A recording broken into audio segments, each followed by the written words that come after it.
प्यारे साथियों नमस्कार। उम्मीद करते हैं कि आप लोग एकदम अच्छे से होंगे और बिल्कुल स्वस्थ होंगे।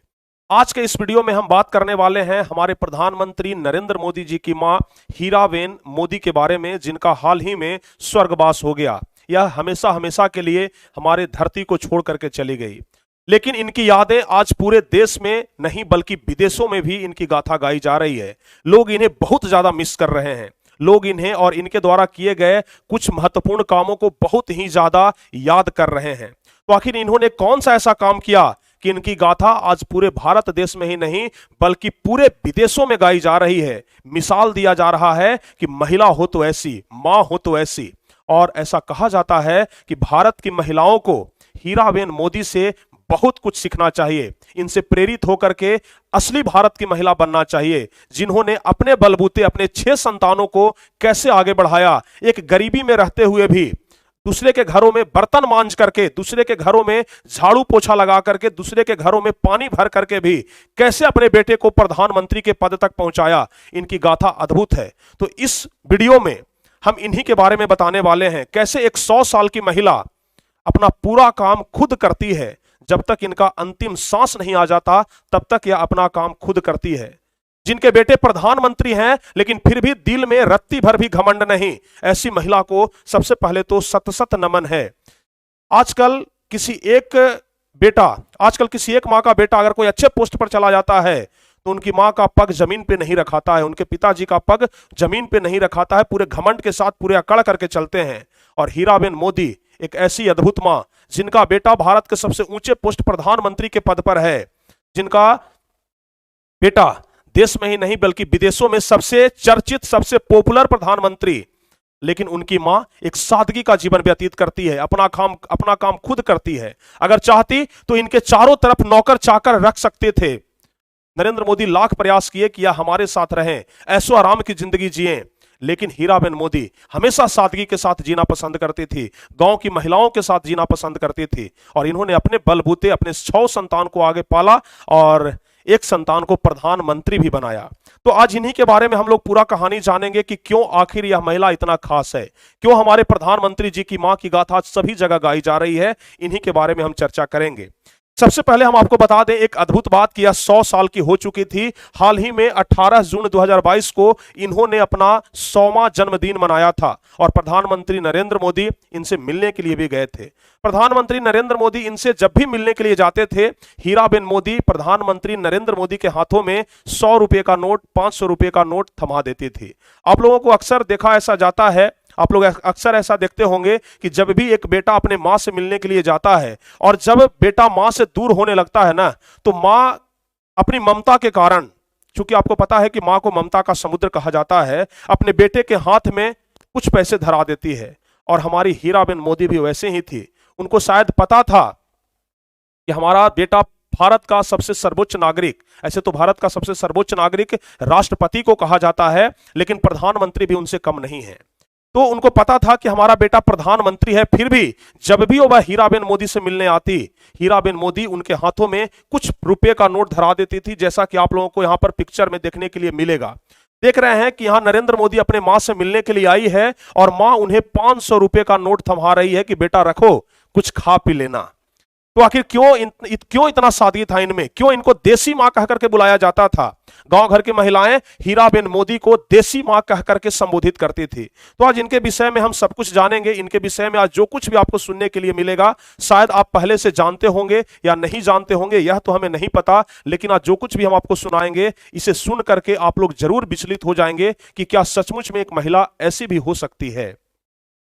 सबसे पहले हम आपकी इनकी विवाह की बात अगर हम बताएं तो इनका जो शादी हुआ यह 15 से 16 साल के अवस्था में हो गया था दामोदर दास मूलचंद मोदी के साथ। यानी हीराबेन मोदी की शादी हुई दामोदर दास मूलचंद मोदी के साथ, जो कि चाय बेचने का काम करते थे। अब आप लोग अंदाजा लगा सकते हैं कि एक व्यक्ति जो चाय बेचता है उसे कितना रुपया मिलता है, कितना रुपया वह कमा सकता है। और उतने रुपये में यह अपने 6 संतानों को पाल रही थी।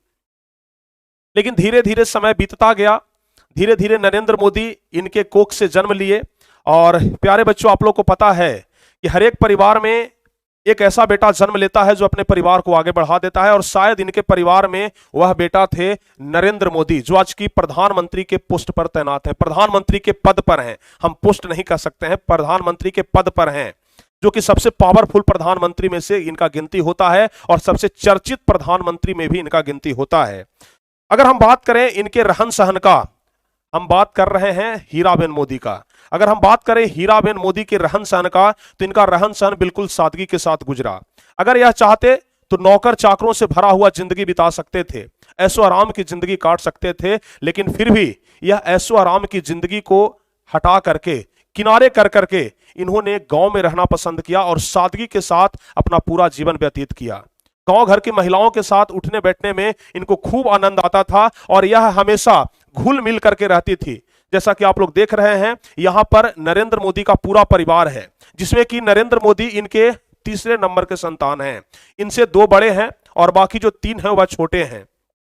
यानी नरेंद्र मोदी जो हैं यह तीसरे नंबर के संतान हैं और इन्होंने अपने परिवार का भाग्योदय किया।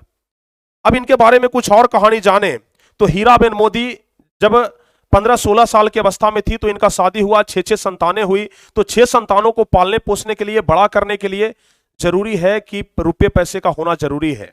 और हमें तो लगता है कि हीराबेन मोदी न पढ़ते हुए भी, अनपढ़ होते हुए भी इनके पास अर्थव्यवस्था का पूरा नॉलेज था। हमें ऐसा लगता है कि यह अर्थशास्त्र की ज्ञाता थी, क्योंकि आज तक कभी किसी दूसरे से 1 रुपया भी उधार नहीं ली। अगर घर में 1 रुपया भी नहीं है, फिर भी किस तरीके से परिवार को पालना है, फिर भी किस तरीके से परिवार को चलाना है, इनको बहुत ही अच्छे तरीके से पता था। नरेंद्र मोदी जब बचपन में स्कूल जाया करते थे तो एक ही कपड़े पहन करके डेली जाते थे। जब कपड़े फट जाते तो उन पर यह बाहर से चिप्पी साट देती थी ताकि वह कपड़ा फिर से नया हो जाए। और इस प्रकार से करके इनका बचपना गुजरा। इस प्रकार से करके यह अपने बच्चों को आगे बढ़ाई। यह अपने बच्चों को पालने पोसने के लिए, ताकि इनके बच्चे भूखे न रहें, इन्होंने अपने आस पड़ोस के घरों में बर्तन मांजने का काम किया, बर्तन धोने का काम किया, पानी भरने का काम किया, झाड़ू पोछा लगाने का काम किया। और इतना ही नहीं, अभी तो सब लोग जानते हैं कि नरेंद्र मोदी बहुत सालों तक गुजरात में मुख्यमंत्री रहे, लगभग 15-20 सालों तक। उसके बाद आप लोग देख रहे हैं कि लगभग 10 साल से नरेंद्र मोदी प्रधानमंत्री हैं। लेकिन फिर भी इनकी मां हीराबेन मोदी गांव में देसी नुस्खों से लोगों का इलाज करती थी और इनके पास देसी नुस्खों से इलाज करवाने वाले लोगों की भीड़ लगी रहती थी। इनको इसलिए देसी मां भी कह करके बुलाया जाता था, क्योंकि जिस समय छुआछूत बहुत तेजी के साथ बढ़ रहा था, उस समय भी यह लोगों की सेवा करने से पीछे नहीं हटी। इनके घर पर सुबह से ही महिलाओं की लाइन लग जाती थी और महिलाओं को यह देसी नुस्खे से, देसी तरीके से इलाज करती थी और लोगों को ठीक भी करती थी। अगर यह चाहती तो ऐशो आराम की जिंदगी बिता सकती थी कि हमारा बेटा तो प्रधानमंत्री है, लेकिन कभी इनके चेहरे पर रत्ती भर भी घमंड नहीं झलका कि हां हम प्रधानमंत्री की मां हैं। यह हमेशा सादगी के साथ जीवन व्यतीत करती थी। अगर इनके दरवाजे पर कोई आ जाए तो उन्हें भूखा नहीं जाने देती थी। यहां तक कि कोई अगर जानवर भी आ जाए, कोई गौ भी आ जाए, तो उन्हें रोटी जरूर खिलाती थी। प्यारे बच्चों, आप लोगों को यह भी जानकारी होगा कि नरेंद्र मोदी की मां हीराबेन मोदी हमेशा महिलाओं के साथ घुल मिल करके रहती थी और हमेशा यह जब नरेंद्र मोदी जी का समाचार सुनती थी या फिर नरेंद्र मोदी को टीवी पर देखती थी, तो जिस तरीके से आम लोग बैठ करके देखते हैं, बीच में यह भी प्लास्टिक के कुर्सी पर बैठ करके ही देखती थी। अगर यह चाहती तो आराम से सोफे पर बैठ करके भी टीवी देख सकती थी, लेकिन नहीं, हमेशा यह सादगी के साथ जीवन व्यतीत की और हमेशा यह टीवी पर नरेंद्र मोदी को देखती थी। एक अनपढ़ महिला थी, पढ़ी लिखी नहीं थी, लेकिन अर्थव्यवस्था का पूरा ज्ञान था कि कैसे एक परिवार को चलाया जाता है। हमेशा अपने बच्चों को अच्छा संस्कार देती, हमेशा अपने बच्चों को बताती कि कैसे दूसरे को भलाई करना है। इनके बारे में एक कहानी बहुत ज्यादा चर्चित है। बचपन में नरेंद्र मोदी जी के भाई पंकज मोदी अपने एक दोस्त को लेकर के घर पर आते हैं, जिनका कोई नहीं था, माए बाप कोई नहीं था। बचपन में जब इनको घर लेकर के आए तो अपनी मां से बोले कि मां, हमने आज अपने एक दोस्त को लाया है जिसका कोई नहीं है, ना आगे नाथ न पीछे पगहा। यानी कि न तो इनका मां है, न तो इनका बाप है, न तो भाई है, न तो बहन है, यह बेचारा बिल्कुल अनाथ है। जैसे ही यह बात नरेंद्र मोदी की मां हीराबेन मोदी सुनी तो तुरंत बोलती है, आज से हमारा 6 नहीं बल्कि 7 संतान है। आज से हम समझेंगे कि यह भी हमारा बेटा है। और जब उनका पालन पोषण करना शुरू की तो अपने बेटे से रत्ती भर भी कम उनका पालन पोषण नहीं की। अपने बेटे के जैसा पाल पोस के उन्हें बड़ा की। तो इनकी मिसालें जितना दी जाए ना वह बिल्कुल कम है। इनके बारे में ऐसी अनेकों कहानियां हैं, अनेकों कथाएं हैं, जिसे शायद सुनाते सुनाते 2 घंटा 4 घंटा का भी वीडियो बन जाए तो शायद वह खत्म नहीं होगा। अद्भुत कहानियां हैं और अद्भुत महिला हैं यह। ऐसा कहा जाता है कि हमेशा एक महापुरुष के कोख से ही महापुरुष का जन्म होता है, और हमें लगता है कि वो हीराबेन मोदी एक महापुरुष थी जिन्होंने नरेंद्र मोदी जैसे महापुरुष को जन्म दिया। तो इनकी गाथा आज ऐसे ही नहीं पूरे देश में गाई जा रही है, इनकी गाथा आज ऐसे ही नहीं देश विदेशों में गाई जा रही है, ऐसे ही नहीं बोला जा रहा है कि भारतीय महिलाओं को इनसे बहुत कुछ सीखना चाहिए। आज क्या होता है आजकल के समाज में, अगर किसी का बेटा डॉक्टर बन जाए, इंजीनियर बन जाए, दरोगा बन जाए, या फिर कोई भी छोटे बड़े पोस्ट पर चला जाए, उनके माँ बाप की अकड़ सातवें आसमान पर होती है, जमीन पर वह पैर नहीं रखते हैं। उन्हें लगता है कि हमारा बेटा तो ये कर लिया वो कर लिया, लेकिन इनका बेटा प्रधानमंत्री है, लेकिन फिर भी घमंड रत्ती भर नहीं। तो ऐसी होती है एक सच्ची माँ, ऐसी होती है हमारी भारतीय महिला। तो हमें भारतीय महिलाओं पर गर्व करना चाहिए, और जो भारत की महिलाएं हैं उन्हें देख करके बहुत कुछ सीखना चाहिए कि किस तरीके से हम हीराबेन मोदी के जैसे बने। तो यह था एक छोटा सा कहानी हीराबेन मोदी के बारे में, जो कि हमें लगता है कि आप लोगों को बहुत ही अच्छा लगा होगा सुन करके, बहुत ही आप लोगों को अच्छा लगा होगा इस कहानी को समझ करके। तो हम खुद इन्हें बहुत ज्यादा मिस कर रहे हैं, और हम भगवान से प्रार्थना करते हैं कि इनके दिवंगत आत्मा को शांति मिले, जहां पर भी यह गई हैं एकदम शांति के साथ रहें।